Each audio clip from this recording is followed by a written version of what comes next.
ஆண்டு சொல்கிறார் மோசேயை பார்த்து, do not come any closer, இங்கே கிட்டி சேரையாக என்று சொல்கிறார். நம்முடைய வாழ்க்கையில் ஒரு ஃபைன் லைன் இருக்கிறோம்.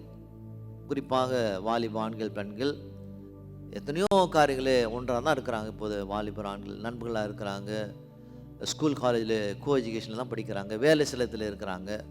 அப்படி இருக்கும்போது அவர்களுக்கும் நமக்கும் ஒரு ஒரு ஒரு ஒரு கோடு, ஒரு ஃபைன் லைன் இருக்கிறோம்.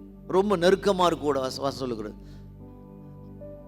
நண்பர்களாக இருந்தாலும் இல்லை திருமணமானவராக இருந்தாலும் கூட பழகு விதத்தில் மற்ற விதத்தில் நாம் பழகும்போது, திருமணமான பெண்கள் மற்றவரோடு பழகும்போது, திருமணமான ஆண்கள் மற்றவரோடு பழகும்போது அதில் கூட ஒரு எல்லை இருக்க வேண்டும், ஒரு ஃபைன் லைன் இருக்க வேண்டும் என்று இந்த உலகத்தின் காரியம் நமக்கு போதிக்கிறது.